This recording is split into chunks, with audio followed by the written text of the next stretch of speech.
UP police का दावा है कि जेल में बंद बाहुबली नेता अतीक अहमद के लोगों ने उमेश पाल की हत्या की है। इस दावे पर यकीन करें तो उमेश पाल का मर्डर रात के अंधेरे में हो सकता था, वो भी इस तरह से कि उमेश पाल की मौत कैसे हुई किसी को पता भी न चले।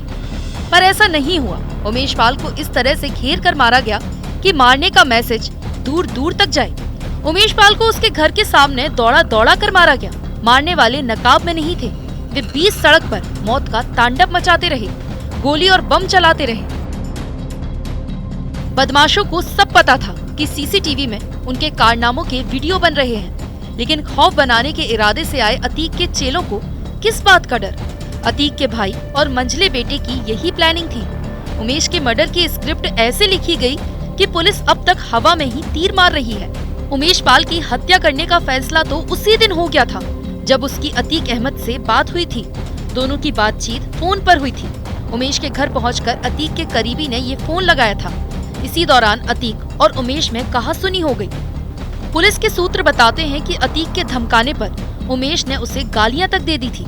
अतीक के भाई अशरफ और बेटे असद को भी ये पता चला। तभी दोनों ने तय कर लिया कि अतीक के अपमान का ऐसा बदला लिया जाएगा कि दुनिया देखेगी, और हुआ भी। पुलिस सूत्रों की माने तो उमेश पाल की हत्या की साजिश अशरफ ने बनाई और इसके लिए जरूरी इंतजाम अतीक के तीसरे नंबर के बेटे असद ने किए। असद और गुलाम के साथ उस्मान 11 फरवरी को अशरफ से मिलने बरेली जेल भी गया था। पुलिस ने असद, गुलाम, मुस्लिम, अरमान और अरबाज की पहचान तो घटना के बाद ही कर ली थी। उस्मान की पहचान मोबाइल सर्वेलांस से हुई। उमेश पाल के मर्डर की जांच प्रयागराज पुलिस और स्पेशल टास्क फोर्स यानी कि STF मिलकर कर रही है। सूत्रों से मिली जानकारी के मुताबिक पुलिस उमेश पाल हत्याकांड से जुड़े 2 शूटरों तक पहुंच चुकी है, लेकिन पुलिस की सारी ताकत असद तक पहुंचने की है। कहा जा रहा है कि वो भागकर बंगाल पहुंच चुका है। असद का चाचा अशरफ भी सरेंडर करने से पहले मुर्शिदाबाद जाकर छिपा था। अतीक अहमद के दोनों बेटे उमर और अली पहले से जेल में बंद थे, इसलिए उमेश पाल के दिन दहाड़े मारने की योजना को जमीन पर असद ने ही उतारा। यूपी पुलिस ने असद पर 2.5 लाख रुपए का इनाम रखा है।